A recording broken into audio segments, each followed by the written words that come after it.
정부에서 오늘 내놓은 부동산 대책 좀 더 들여다보겠습니다. 이인철 참 좋은 경제연구소장 나와 있습니다. 어서 오세요. 네. 자, 6월, 9월 이번에 세 번째입니다. 핵심 내용 좀 간추려 주시죠. 그래서 5월에 현 정부 출범했는데 벌써 6월, 9월, 11월인데 세 번째입니다. 아픈 트라우마가 좀 생각이 나는데요. 정부가 오늘 발표한 대책 핵심은 전국에 있는 부동산 다 풀겠다. 다 풀겠다. 다만 서울과 경기 네 곳만 제외하고, 그러면 이 경기 네 곳은 어디냐? 서울과 인접한 과천, 그다음에 성남, 하남, 광명입니다. 이게 대책 핵심이 뭐냐? 이제는 지방은 다 풀어봤는데 효력이 별로 없더라. 그러니 이제 앞으로는 수도권도 점진적으로 규제 풀겠다라는 시그널인데요. 왜 벌써 세 번째나 규제를 푸느냐? 지금 뭐 서울조차도 미분양이 나타나고 있고 거래는 거의 10분의 1 토막, 서울도 만 4분의 1 토막이 나고 있거든요. 자, 그러다 보니까 정부는 실수요자 보호와 거래 정상화 방안의 일환이다라고 해명을 하고 있는데요. 자, 규제 지역 풀리면 뭐가 좋아지느냐? 일단 대출이 더 잘 나와요. 그리고 세금 부담이 좀 줄어듭니다. 여기에다가 청약이나 전매 제한 규제가 완화되는 효과가 있는데 이번 규제 완화는 오는 14일 0시부터 적용이 됩니다. 근데 금리가 이렇게 많이 올라가고 있는데 대출 규제를 푼다고 부동산 경기가 좀 나아지겠어요? 10억을 제가 드릴 테니 집 사시겠습니까? 라고 질문을 드리면 어떻게 하시겠어요? 그냥 주시면 사죠. 근데 빌려주시면 못 사겠어요. 저는 그 돈 갖고 저축은행 특판 상품 가서 줄 서려고요. 차라리. 네. 10억 은행 예치하면 연간 5천만 원의 이자가 발생을 합니다. 네. 누가 부동산에 투자하겠습니까? 최고 금리가 매매, 전세, 대출, 주담대 대출 전부 다 7% 상한을 넘어섰거든요. 그러다 보니까 호환 마마보다 무서운 게 정부의 20차례의 대책보다도 무서운 게 고금리 대출 이자입니다. 그렇죠. 자, 그래서 지금 아무리 서울까지 전부 주택 규제를 완화했다 하더라도 과연 이게 부동산 시장의 불쏘시개가 될까에 대해서도 찬반 논란이 좀 있어요. 그래서 하는 얘기가 아니 서울과 경기 일부 그대로 왜 놔뒀느냐. 그냥 풀어도 지금 이 상황에서는 누가 빚내서 과감하게 입성하려고 할 거냐 이 부분이거든요. 근데 뭐라고 지금 이제 해명을 하고 있느냐. 사실 저는 뭐 이런 규제 완화 속도라면 서울 이제 외곽부터 이제 풀 가능성은 높지만 지금 현재 정부의 입장은 이거예요.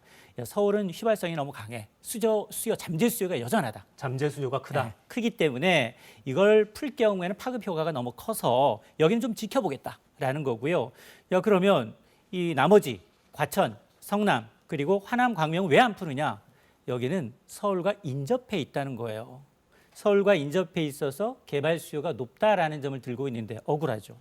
아니 나는 서울이랑 달라. 집값은 차이 나는데 인접했다는 이유로 나를 왜 팽시키느냐 이런 얘기가 나올 수 있거든요. 근데 이번이 세 번째 규제 완화임에도 불구하고 시장의 반응은 언발의 오줌 누기다라고 하거든요. 그럼 이 얘기는 타이밍의 문제일 뿐 조만간 수도권이 아니라 서울 핵심 지역을 제외하고는 대부분 풀릴 가능성이 높습니다. 지금 시장 상황이 실제로 어떤지도 좀 짚어주시죠. 어떤 상황입니까? 지금 매매, 전세, 분양과 청약 모두 안 좋습니다. 이 정말로 부동산 거래는 거의 뭐 침체를 넘어서 빙하기라고 얘기 나오고 있고요. 우리 전세 대란 걱정했잖아요. 지금은 2년 전보다 전세 가격 더 떨어졌어요. 네. 역전세난, 이른바 깡통 전세 때문에 집주인이 지금 골머리를 앓고 있고요. 그러다 보니까 이미 뭐 중소형 건설사들, 증권사들, 저축은행 일부 살생부가 나돌고 있어요. 매각될 것이다. 아, 저 건설사 망할 것이다. 루더 루마가 나돌 정도인데 특히나 이제 부동산 사업은 굉장히 길고 목돈이 들어갑니다. 그렇죠. 그래서 우리가 이제 프로젝트 파이낸싱을 통해서 자금을 마련하는데 이 자금이 지금 100조 원이 넘습니다. 근데 이게 둔촌중공과 같은 굉장히 일반 분양 성과가 높은 성공 확률이 높은데도 지금 자금 조달이 안 되고 있거든요. 자, 그러다 보니까 자, 이러다가는 이 추가로 미국의 기준금리가 더 오르고 하느니 뭐 빅스텝이든 뭐 금리를 추가로 오르게 되면 부동산 PF가 이제 부실, 내관이 될 가능성도 이제 예상이 되고 있는 대목입니다. 그러면 부동산발로 부동산 관련 기업들이 무너지기 시작하고 무너진 이 기업들이 갖고 있던 대출 상환 못하면 은행으로 또 부실이 또 옮겨붙고 이러면 뭐 맞습니다. 심각해질 수도 있는 거잖아요. 그게 2008년하고 너무 흡사해요. 2008년이 리만 브로더스 말 부동산 부실이 문제가 돼서 금융회사들이 무너졌던 네. 금융위기로 전이됐던 거거든요. 당시 국내 상황을 보게 되면 100대 건설사 가운데 한 40여 개, 이상이 무너졌어요. 흔들렸어요. 실제 금융사들도 많이 흔들었고요. 그런데 그 당시와는 좀 다르다.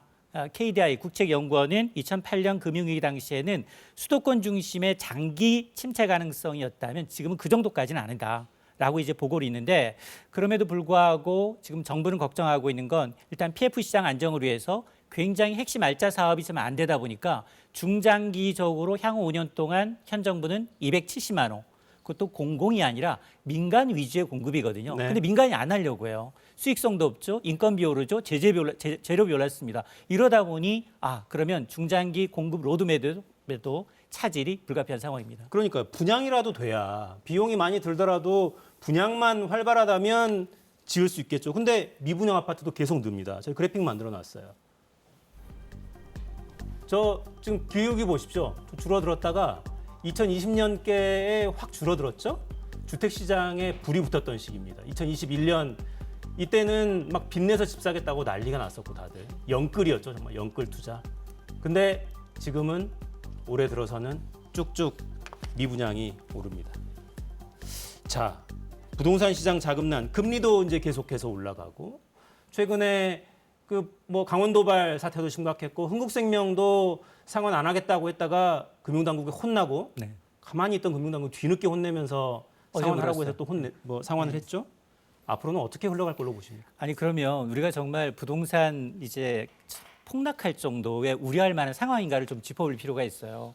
2017년부터 집값 얼마나 올랐을까요? 서울 아파트 2배 올랐어요. 2배. 106% 올랐습니다. 그리고 지난해 10월이 고점이었어요. 올해 빠졌다라고 하는데 10%가 채 안 빠졌어요. 자, 그러다 보니 이걸 경착륙이라고 할 수 있을까? 오른 집값에 비하면 조정의 폭이 너무 미미하다는 겁니다. 그래서 물론 집값 하락의 경우에는 부동산 시장, 내수 시장에 미치는 영향이 커요. 하물며 중개업소, 이사업체, 가전업체, 인테리어업체 줄줄이 어려운 건 맞지만, 그럼에도 불구하고 지금 부동산 시장 연착도 중요하지만 이렇게 대출 규제 풀고 하게 되면 가장 이제 위험스러운 건 가계부채예요. 가계부채가 우리나라가 지금 GDP 규모, 국가 경제 규모를 넘어섰는데요. 이게 전 세계 1위입니다. 그러다 보니 지금 1,900조 원에 달하는 이제 가계부채 가운데 80%가 변동금리인데, 한은이 금리를 한 번씩 올릴 때마다 살이 줄어들어요. 계속해서 대출이자 인상됐습니다라는 문자를 받기 때문에 오히려 이게 또 시한폭탄이 될 수 있어서 부동산 경기 경착륙도 중요하지만 가계부채발 연착륙이 더 중요하다는 겁니다. 네, 제 이야기 하시는 줄 알았어요. 네. 은행에서 문자가 계속 옵니다. 금리 올라간다고. 정부 대비책 방향은 그래도 맞다고 보십니까? 일단 저는 방향성에도 좀 의문이 있다. 우리 사실은 샤오실의 바보라는 얘기 하잖아요. 그동안 어떻게 했느냐. 부동산 경기 화랑이면 계속 대책 내놔요. 냉탕과 온탕을 오가면서 해왔는데 지금 그렇게 20번 했잖아요. 근데 안 먹혔잖아요. 근데 불과 이제 지금 1년도 안 됐는데 3번씩이나 지금 냉탕, 온탕을 오가고 있거든요. 이러다 보면 조금만 떨어져도 금세 부양책으로 전환하는 거, 이건 굉장히 선례가 좋지 않습니다. 오히려 전반적인 부동산 규제 완화보다는 주거 취약계층, 실수요계층, 이분들이 거래에 숨통을 트일 수 있도록 오히려 이제 미시적으로 좀 대응하는 것이 중장기적으로 보면 이제 더 이제 부동산 시장에는 좋은 시그널이 될 수 있습니다. 네, 부동산 시장을 보면 매수는 거의 생각 자체가 거의 없는 것 같은데, 시장 참여자들에게 좀 조언하신다면 지금 국면에서는 어떤 말씀을 주시겠어요? 부동산 가격 2013년부터 올랐어요. 지난해까지 8년 동안 올랐습니다. 네. 올해 하락 첫 해예요. 근데 굉장히 고통이 좀 깊어질 수 있어요. 이건 금리에 민감하기 때문에. 근데 미국은 금리 내릴 생각이 없대요. 그럼 한은은 한국 정부로부터는 독립을 했지만 미국 정부로부터 독립을 하지 못했어요. 자, 이렇게 되면 금리 변동치를 봐가면서 실수요자 입장에서는 굉장히 느긋하게 고를 수 있는 시기가 온다.